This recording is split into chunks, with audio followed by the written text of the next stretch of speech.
Halo Sobat Sehat RSSA, bertemu kembali dengan saya Aditya. Welcome to the podcast Bincang Sehat RSSA. Pada kesempatan kita kali ini, tema yang akan kita bahas adalah onkologi di era pandemi. Untuk itu, saat ini kami telah memanggil ahlinya ahli, pakarnya pakar. Kepada yang kami hormati, Dr. Muhammad Bahtiar Budianto, spesialis bedah konsultan onkologi Vinapfit. Wah, panjang sekali dokter. Satu helaan nafas. Dokter Bahtiar, bagaimana kabar hari ini dokter? Alhamdulillah baik. Alhamdulillah sehat dokter. Semuanya. Assalamualaikum warahmatullahi wabarakatuh. Waalaikumsalam warahmatullahi wabarakatuh. Baik dokter. Tak kenal maka tak sayang dokter. Sebelum kita mengobrol lebih lanjut, mungkin dokter ingin sedikit memperkenalkan diri terlebih dahulu. Ya. Saya Dr. Bahtiar, ya tadi sudah disampaikan oleh Mas Adit, seorang konsultan bedah onkologi. Ya. Onkologi itu sebenarnya apa sih? Onkologi itu terdiri dari dua kata, onko dan logi. Onko itu tumor, logi itu ilmu. Jadi onkologi adalah ilmu yang mempelajari tumor. Khususnya karena saya bedah onkologi, maka khususnya di bidang bedah yang mengurusi tumor-tumor yang berbentuk solid atau padat ya. Karena tumor itu ada yang solid, ada yang non solid ya. Yang solid itu artinya yang berbentuk benjolan, itu yang bagian bedah onkologi. Itu Mas Adit. Oh baik dokter, onkologi adalah ilmu mengenai tumor. Dan saat ini kita menghadapi sebuah era pandemi COVID. Dan sepengetahuan saya dokter, mohon maaf apabila salah, COVID itu kan menyerang paru-paru dokter. Namun apakah hal tersebut juga berpengaruh terhadap tumor? Ya, secara tidak langsung ya sebenarnya tidak ada hubungan. Tetapi intinya kan kalau menyerang saluran nafas atau melalui mulut kemudian ke paru itu ya akan berisiko dan berpotensi untuk penularan pada semua orang dengan risiko yang sama. Hanya saja pada pasien-pasien onkologi ya, atau tumor khususnya yang tumor ganas itu kan melibatkan hal-hal yang antara lain yaitu kondisi pasien yang mungkin menurun, ya daya tubuh turun, ya kemudian juga kalau menyebar ke organ-organ jauh juga bisa menyebabkan gangguan di paru, di hati, di tulang dan sebagainya. Antara lain kalau di paru itu ya menyebabkan sesak sehingga risiko untuk tertular dan potensi untuk memberat ketika tertular oleh COVID-19 itu tentu lebih besar dibandingkan orang atau pasien yang lainnya. Gitu. Gitu. Berbahaya dokter, maksudnya apabila non sewu, apabila ada pasien menderita tumor, lalu sanak familinya ingin berkunjung, namun ternyata positif, itu berbahaya. Sangat berpotensi menularkan dokter? Ya, tidak. Sebenarnya kalau pasien tumor sendiri atau pasien kanker itu tidak menular, ya. Tidak ada bahaya terhadap lingkungannya atau tidak ada risiko tertular atau saling menularkan. Kecuali kalau memang kemudian dia tertular oleh COVID-19, maka dia akan menjadi agen yang bisa menularkan ke orang lain. Ya. Baik. Lalu dokter, penderita tumor kan juga beresiko untuk tertular COVID. Lalu bagaimana upaya kita untuk mencegah hal tersebut? Sehingga kita tuh ingin mengedukasi masyarakat dokter, khususnya penderita tumor, supaya setelah menyaksikan acara ini mampu, langkah-langkah yang harus aku lakukan adalah seperti ini, seperti ini. Itu bagaimana langkah-langkah itu dokter? Betul sekali, pertanyaan itu memang muncul di masyarakat dan harus kita jawab ya. Karena sebenarnya pasien tumor atau khususnya tumor ganas atau kita lebih lazim menyebut pasien kanker ya, itu pasti kondisinya akan berisiko untuk semakin lama semakin berat dan itu membutuhkan penanganan yang lebih cepat dan tidak boleh terlambat, juga tidak boleh ada jeda kemudian gara-gara COVID pasien tidak datang, tidak berobat, itu sangat berbahaya. Karena itu memang pemahaman yang kita berikan atau sosialisasi pada pasien-pasien kanker yang memang pada faktanya saat ini mereka takut untuk datang ke rumah sakit ya. Karena takut tertular dan sebagainya. Meskipun sebenarnya dalam beberapa bulan belakangan ini sudah mulai mulai banyak lagi ya. Oh. Pasien-pasien bedah onkologi di poliklinik itu sudah meningkat lagi, sudah banyak. Oh, baik. Sudah di atas 100 dalam 1 hari ya. Hampir sama dengan kondisi setahun yang lalu ketika pandemi baru mulai ya. Itu memang penting sekali karena misalnya pasien kanker itu terlambat, maka terlambat penanganannya, terlambat terapinya, maka akan berdampak pada tingkat kesembuhannya. Ya, contohnya misalnya kanker tertentu itu sebenarnya kalau terlambat penanganannya melewati 2 minggu, maka stadiumnya bisa meningkat. Ya. Oke. Ya, memang beberapa waktu yang lalu di awal pandemi di tahun 2019 ya, kemudian 2020, sebagian besar pasien kemudian berhenti, tidak melanjutkan pengobatannya, tidak datang ke rumah sakit umum Dr. Saifullah Anwar Malang karena takut ya. Kita memaklumi. Nah, kemudian memang kita bertanya-tanya, mereka kemudian pergi kemana ya untuk pengobatannya? Betul. Apakah ke rumah sakit lain? Ya mungkin juga belum tentu. Mungkin di rumah sakit lain mereka juga takut. Apakah pengobatan alternatif? Ya. Atau ya tidak kemana-mana. Ya, sehingga memang kita tidak tahu ketika mereka tidak datang kembali itu apakah mereka sembuh ya. Apakah tetap, apakah membaik, atau bahkan mungkin memburuk, atau mungkin meninggal dunia misalnya ya, untuk yang stadium-stadium lanjut, karena mereka takut untuk datang. Karena itu penting memang bagi kita untuk kembali mengedukasi masyarakat, khususnya penderita pasien-pasien kanker. Betul. Kita harus sampaikan bahwa insya Allah kalau di RSSA, Rumah Sakit Umum Dr. Saifullah Anwar Malang ini, kita sudah berupaya semaksimal mungkin yaitu membelah ya. Rumah sakit ini kita belah jadi 2 ya. Ini daerah infeksi yang berisiko COVID dan non COVID yang insya Allah aman ya. Sehingga mungkin masyarakat perlu tahu bahwa kalau pasien datang untuk mendapatkan pelayanan yang non COVID, insya Allah aman ya. Jadi kita sudah berupaya semaksimal mungkin menyiapkan, memfasilitasi supaya pasien yang datang ini kita lakukan screening, ya, kita siapkan, kemudian kita cek APD-nya ya dan sebagainya. Itu maka insya Allah aman untuk datang ke RSSA untuk mendapatkan pelayanan itu Mas Adit. Siap dokter. Ya. Dan bagi masyarakat, berikut penjelasan dari Dokter Bahtiar bahwa saat ini RSSA sudah membelah diri, jadi insya Allah aman untuk terus melakukan perawatan untuk penderita tumor atau kanker. Namun begini dokter, sebenarnya pengobatan yang kita berikan untuk penderita kanker atau tumor itu apa dokter? Iya. Memang tergantung jenis tumornya ya, tergantung stadiumnya, ya tergantung breedingnya dan sebagainya, ada banyak faktor ya. Contohnya tadi kalau saya sebutkan untuk tumor-tumor yang atau kanker yang berbentuk padat atau berbentuk solid, itu memang main role atau peran utama adalah pembedahan ya, khususnya untuk stadium dini ya. Tetapi kalau untuk tumor solid atau tumor padat yang stadium lanjut, kita memang tidak lakukan operasi, tapi modalitas terapi yang lain, misalnya kemoterapi, radioterapi ya. Ada juga yang berikutnya itu kanker yang non solid ya, misalnya kanker darah gitu ya, leukemia dan sebagainya. Itu memang bukan pembedahan, tapi obat sistemik yang nanti akan diberikan oleh ahli bedah onkologi, hematologi. Baik. Jadi kalau saya perlu bedah, kalau yang tumor yang tidak solid itu oleh onkologi, hematologi, ada ahlinya sendiri. Ya, intinya memang tidak boleh terlambat ya, tidak boleh ada jeda yang kemudian berhenti tidak dilakukan terapi, maka stadiumnya akan meningkat, ya, prognosisnya semakin jelek, ya, prediktifnya nanti juga akan makin buruk, ya, sehingga kemungkinan sembuhnya menjadi lebih kecil, ya, resiko mortalitas juga akan semakin meningkat kalau tidak segera ditangani. Gitu. Mohon maaf dokter, tadi dokter mengutarakan prognosis. Prognosis itu apa dokter? Prognosis itu apa ya? Bahasa Indonesia itu adalah harapan hidupnya. Ya. Harapan hidup. Jadi apakah nanti membaik, ya kemudian sembuh, atau memburuk, ya itu disebut prognosis.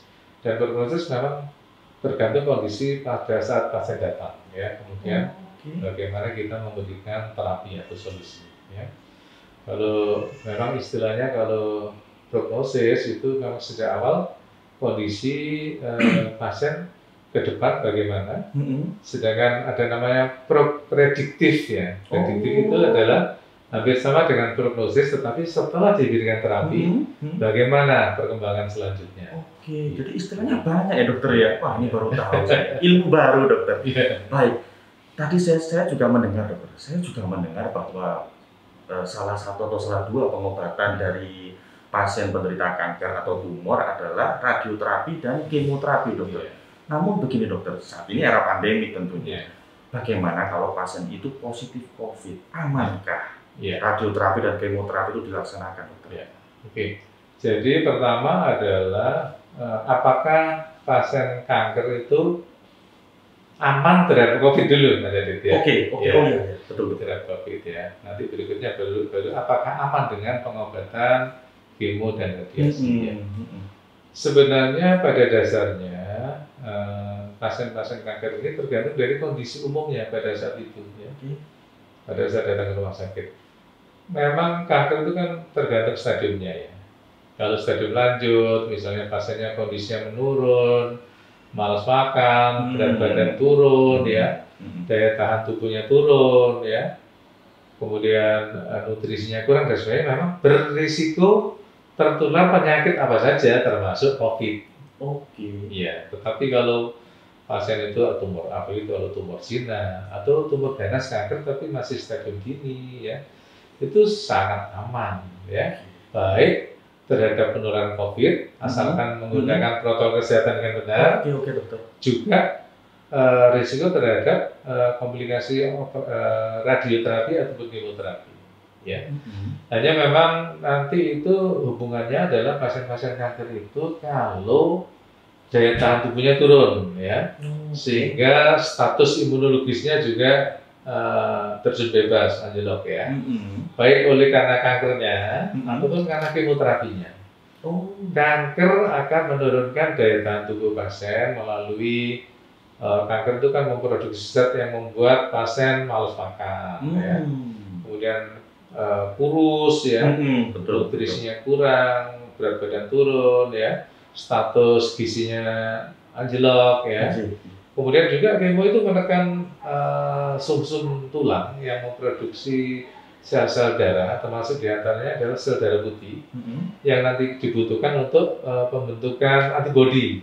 Ya, itu antibodinya kalau rendah, maka pertama ya risiko untuk tertular penyakit yang lain, termasuk COVID. Ya, kemudian juga nanti ada hubungannya dengan vaksinasi dan sebagainya yang tidak efektif kalau antibodinya turun. Gitu ya. Vaksin, dokter. Betul. Saat ini juga kita ketahui bersama bahwa vaksin sudah mulai didistribusikan secara besar-besaran nih oleh negara kita, pemerintah.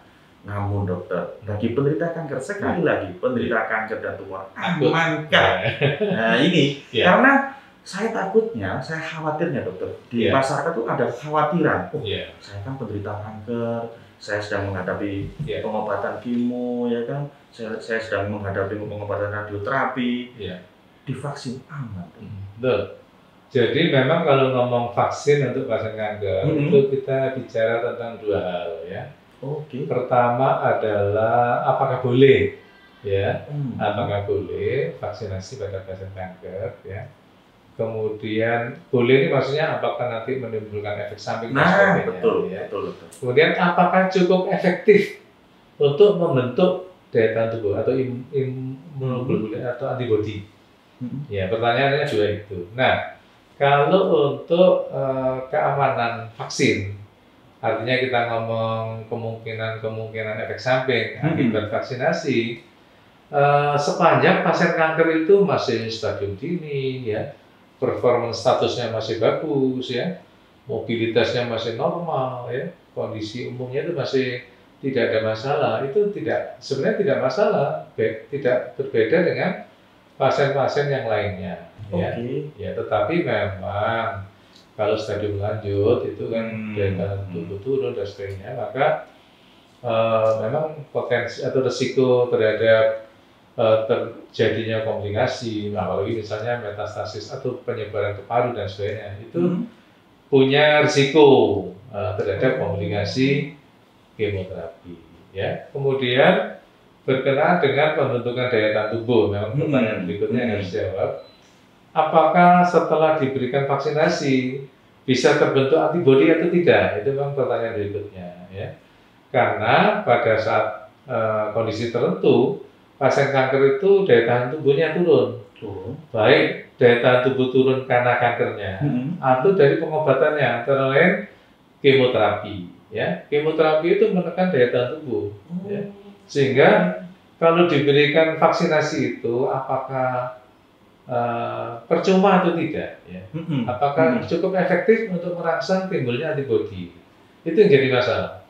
Nah, untuk pasien-pasien seperti ini, kalau menurut saya sebenarnya lebih pada kasus-kasus dilihat secara individual oleh dokter ahli. Ya. Kalau pasien itu sedang menerima kemoterapi misalnya, ya jangan. Ya.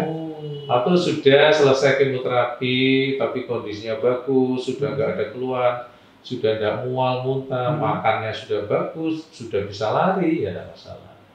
Hanya memang yang jadi masalah adalah bahwa kebijakan WHO dan pemerintah ya, itu sebenarnya berkenaan dengan penelitian atau uji klinis dari vaksin yang datang ke Indonesia. Ya. Uji klinis dari vaksin Sinovac yang sekarang kita terima itu bukan mengatakan bahwa pasien kanker itu tidak boleh atau berbahaya kalau menerima vaksin, bukan. Tetapi di dalam proses uji klinisnya, pasien-pasien kanker itu dieksklud, tidak diteliti. Jadi uji klinis itu tidak meneliti pasien yang hipertensi, yang diabetes, yang hamil, menyusui, termasuk kanker. Itu dieksklud. Memang kalau dalam satu penelitian atau uji klinis, itu kan ingin mendapatkan hasil terbaik dengan risiko terendah. Ya, sehingga yang diuji itu harus memenuhi kriteria inklusi, dipilih yang sehat saja. Jadi karena itu hasil penelitiannya itu tidak akan muncul, oh kanker tidak boleh karena berbahaya, tidak. Tetapi kanker tidak disarankan karena memang penelitiannya ini tidak menguji klinis pada pasien kanker. Ya, jadi mereka bukan melarang, tapi juga tidak merekomendasikan. Tidak merekomendasikan, karena belum ada penelitian yang ke arah sana. Ada penelitiannya. Nah, belum ada penelitian. Lalu what's next, dokter? Apakah ini nanti kita berikan di pasien tumor di Indonesia atau bagaimana? Bagus pertanyaan. Jadi memang karena itu kembali kepada dokternya. Ya. Kalau saya baca rekomendasi dari WHO dan sebagainya, itu juga memang untuk pasien kanker itu disarankan tergantung kondisi pasien dan bagaimana dokternya memberikan rekomendasi. Dari penilaian secara individual. Ya. Jadi misalnya pasien saya harus bertanya ke saya, Dok, apakah saya boleh divaksinasi? Nah, betul. Gitu. Sehingga saya akan menilai yang pertama performance statusnya, ya. Kemudian apakah kemoterapi sudah selesai, radioterapi sudah selesai. Kemudian apakah kalau saya lihat ini nutrisinya sudah cukup bagus, ya. Sehingga nanti kalau diberikan vaksinasi bukan hanya tidak menimbulkan efek samping, tapi lebih dari itu yaitu kita harapkan tidak percuma dan akan merangsang pembentukan antibodi. Iya, itu kan sudah kalau dipaksakan misalnya kondisinya buruk, ya, nutrisinya jelek, kemudian nggak mau makan, nggak bisa jalan, ya, kemudian sudah menyebar kemana-mana. Kita vaksinasi selain mungkin nanti akan memberikan efek samping atau komplikasi, juga percuma. Nanti tidak akan muncul antibodi. Gitu. Jadi intinya seperti itu. Ya. Dokter, saya penasaran. Tadi dokter menjelaskan bahwa ada stadium yang ringan, stadium yang berat, stadium yang dia boleh menerima vaksin dan tidak boleh. Itu klasifikasinya bagaimana, dokter? Stadium berapa yang boleh, stadium berapa yang tidak boleh? Nah, itu klasifikasinya seperti apa, dokter? Saya penasaran, dokter. Ya, secara langsung tidak ada penelitian yang menyebut vaksin dengan stadium, ya. Tapi secara umum memang iya bahwa kanker itu, contohnya kanker payudara aja ya, supaya lebih mudah dipahami. Ada stadium dini dan stadium lanjut. Ya, stadium dini itu Stadium 1 dan 2. 1 dan 2. Ya, stadium 3 itu sudah namanya stadium lanjut lokal. Sudah lebih luas lagi, tapi belum sampai ke organ-organ jauh. Ya, belum menyebar ke hati, ke tulang, ke paru. Ya, tapi kalau stadium 4 itu sudah menyebar kemana-mana. Paru, hati, tulang, otak, ginjal, ke semua organ yang bisa, sehingga menimbulkan penurunan keadaan umum secara keseluruhan. Ya, nah, ini jelas tidak boleh ya. Kemudian ada stadium 3 tergantung kondisi pasien pada saat kita temukan ya. Kemudian juga tergantung dari terapi-terapi yang sudah atau yang akan diberikan. Ya. Kalau sudah diberikan, kondisinya sudah membaik, responnya sudah bagus ya, keadaan membaik ya, masih boleh. Ya. Kalau untuk stadium 1, 2 itu kan relatif masih belum memberikan gejala-gejala sistemik ya. Performance statusnya, fisiknya itu masih hampir sama dengan orang normal. Ya. Stadium dini itu baik sebelum dioperasi maupun setelah dioperasi ya, kalau itu tidak menggunakan kemoterapi bisa kita berikan vaksinasi, tidak masalah ya. Jadi memang stadium tidak secara langsung, tetapi memang iya berhubungan dan perlu pertimbangan untuk vaksinasi atau tidak. Baik dokter. Dokter Bahtiar, sebenarnya masih ada beberapa pertanyaan dokter yang ingin saya sampaikan, yang ingin saya tanyakan, namun karena keterbatasan waktu dokter, mohon maaf sekali dan terima kasih dokter atas kehadirannya. Nanti kalau di episode berikutnya kita undang datang ya dokter. Terima kasih banyak dokter Bahtiar. Dan bagi sobat sehat RSSA semua, sekian untuk episode kita kali ini dan nantikan episode berikutnya yang tak kalah menarik. Dan bagi kita semua, salam sehat RSSA Jaya.